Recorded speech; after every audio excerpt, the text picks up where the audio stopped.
Hear the gospel according to Leonard Cohen. We asked for signs, the signs were sent, the birth betrayed, the marriage spent. Yeah, the widowhood of every government, signs for all to see. I can't run no more with that lawless crowd, while the killers in high places say their prayers out loud. But they've summoned up a thundercloud. They're gonna hear from me. Ring the bells that still can ring. Forget your perfect offering. There is a crack in everything. That's how the light gets in. Please be seated.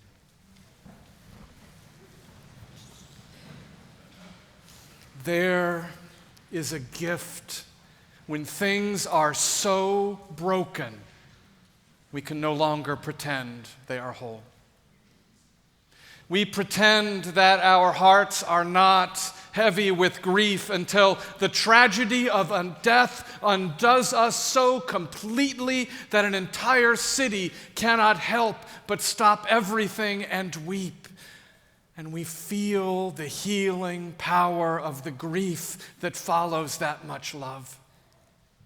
We pretend that the injustice in the world is manageable until the very people we depend on to uphold those most sacred covenants of justice fail spectacularly on the world's greatest stage, and we feel the healing power of the rage that it isn't supposed to be this way. There is a gift when things are so broken, we can no longer pretend they are whole, because then we can admit they have been broken for a long, long time. Then we can admit that we have been broken for a long time. Then we can pick up the broken pieces, hold the broken pieces, grieve the broken pieces. We can admit at long, long last that our myths of exceptionalism, of ourselves, our church, our nation, they are just that. They are myths. And we can ring the bells that still can ring. We can forget our perfect offering and know that there is a crack. There's a crack in everything. That's how the light gets in. This morning we heard the courtroom drama of the 6th chapter of Micah. Now, we all know about courtroom dramas by now, don't we? We have been transfixed by one going on in Washington for weeks. But this trial is much bigger. All creation is the courtroom and jury, and God is the plaintiff. Come and plead your case before the mountains, and let the hills hear your voice. For God has a dispute with the people and is putting Israel on trial. God has a dispute, but not just God. No, this is a class action suit. In the writings of the prophets, God is always the plaintiff. The nation is always the accused. The plea is always on behalf of the poor and the vulnerable, and the charge is always economic. I brought you up from the land of Egypt and redeemed you from the house of slavery, God cries. My dream for you was not to raise up great kings, build up great armies, amass storehouses of riches. My dream for you was to gather and share, to welcome the stranger and care for the refugee and the orphan, to hold each other, defend each other, care for each other, love each other. 500 years had passed since that journey to freedom, since Israel had been freed from being slaves to an empire itself, enslaved to a vision of exceptionalism through domination. 500 years since God had shown them that living together in the desert was far better than being chained together in a palace. 500 years, and they had become the enslavers from which God had longed to free them. Now, there is a ruling class, about 2% of the population, that hoards great wealth, amasses huge armies, and builds giant monuments, all from the labor of the people. And to keep the wealth flowing, the wealthy disproportionately police impoverished communities, trap the poor under crushing debt, and make the poor utterly dependent on a financial system where the wealthy make all the rules. And justice? Justice, such that it is provided by a court of men at the village gate. And the wealthy easily use the money they hold over their heads to coerce the rulings they want. And any appeals are heard by the greatest beneficiary of all of this new enslavement economy, the king, whose wealth and power sustains the myth of the perfect and powerful nation, even while its people suffer and die.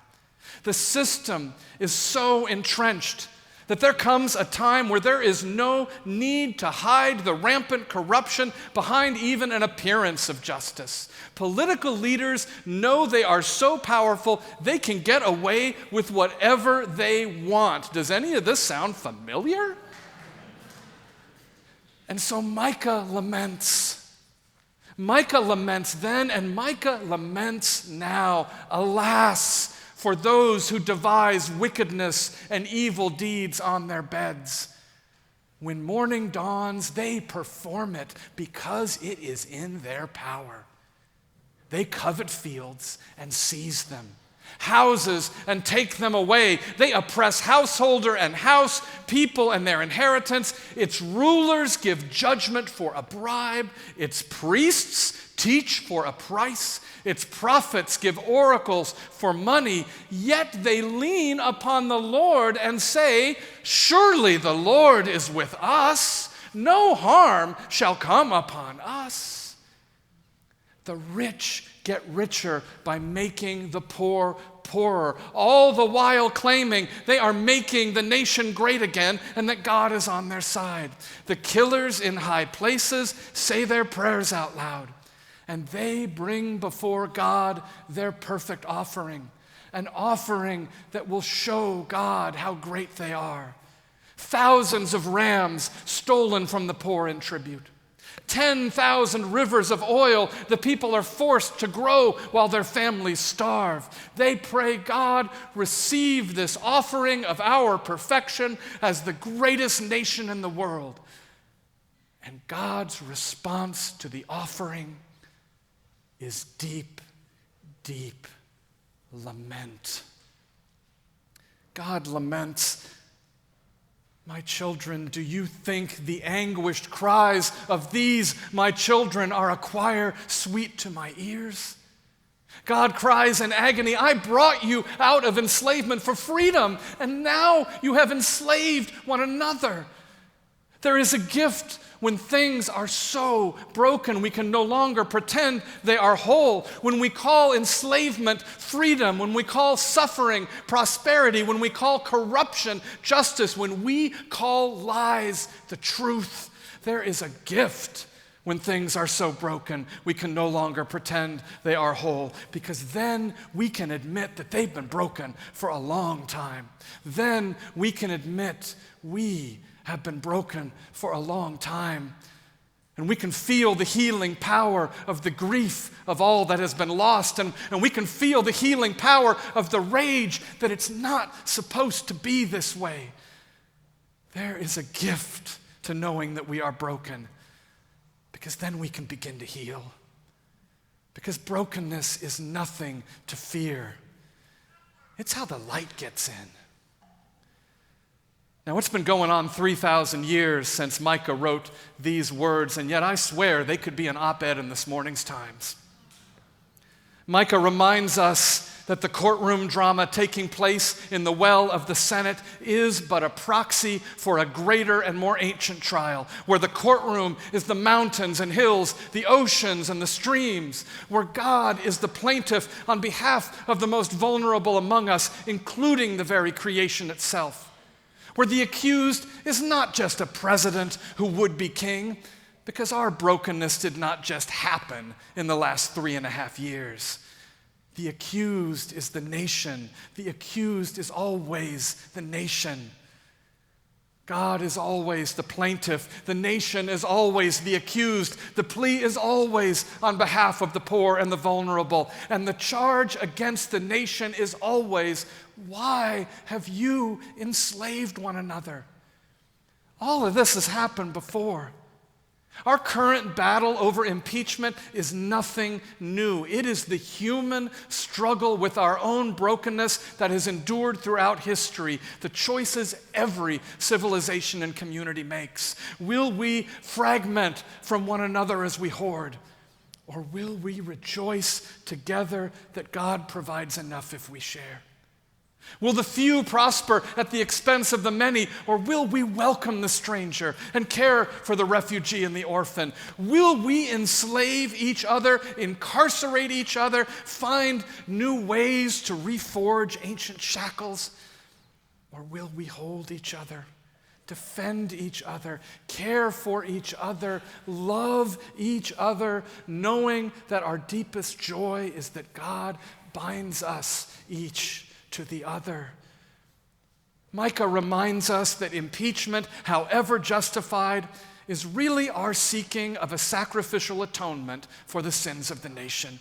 A quid pro quo that would allow us to preserve our vision of ourselves as a perfect and exceptional land of freedom and justice, and yet by itself it would accomplish very little. Impeachment is not going to happen. Of course it isn't.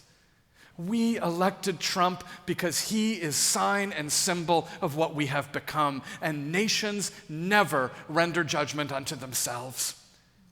Impeachment is not going to happen, and that is a gift if we are willing to receive it, because there is a gift when things are so broken we can no longer pretend they are whole, because then we can admit that they've been broken for a long time. Then we can admit that we have been broken for a long time. There is a gift to knowing that we are broken, because then we can begin to heal. Do not fear the cracks in our nation, the cracks in our church, the cracks in ourselves. That's how the light gets in.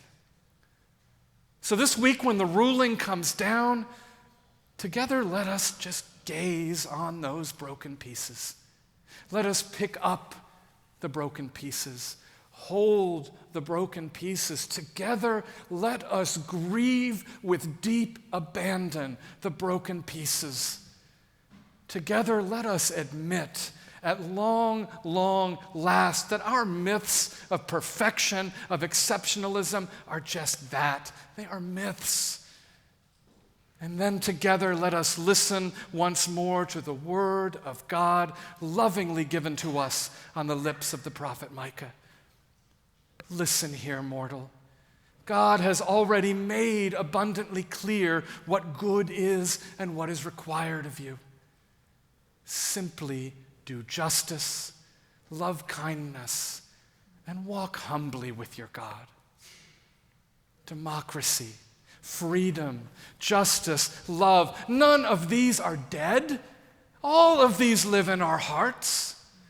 Democracy, freedom, justice, love, none of these are about the amount of our wealth or the breadth of our power or the height of our monuments. In fact, it's the pursuit of those things that enslaves us over and over and over again. Democracy, freedom, justice, love, they are the light that shines through the cracks. shines out of each and every broken piece. All the ways we have divided ourselves from one another, all the ways we are waiting, longing, yearning to be fused together again. Listen here, mortal. God has already made abundantly clear what good is and what is required from you. Simply do justice, love kindness, and walk humbly with your God. The Hebrew here makes Micah's words absolutely sing.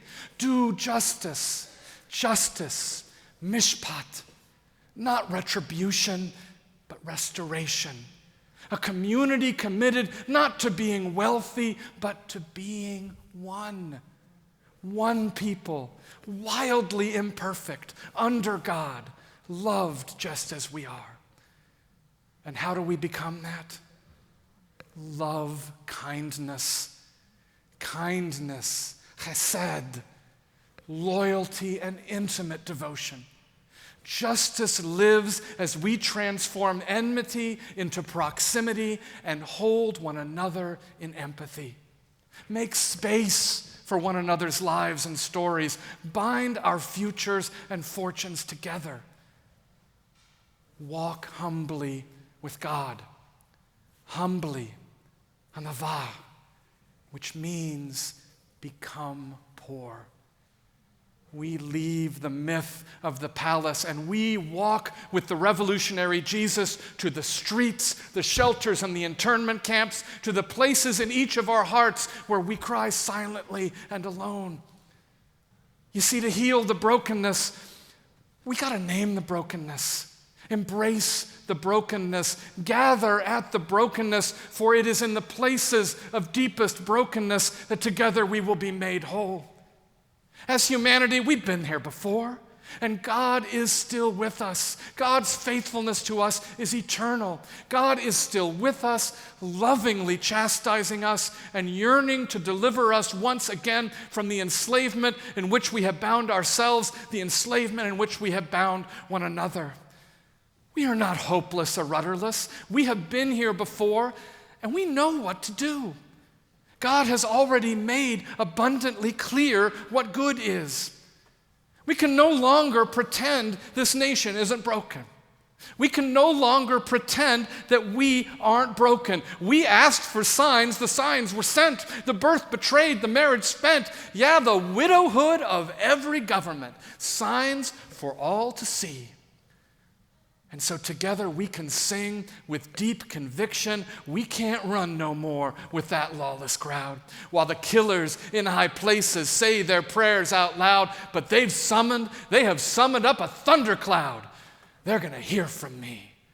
We are broken people of a broken nation, and let that be our cry of liberation.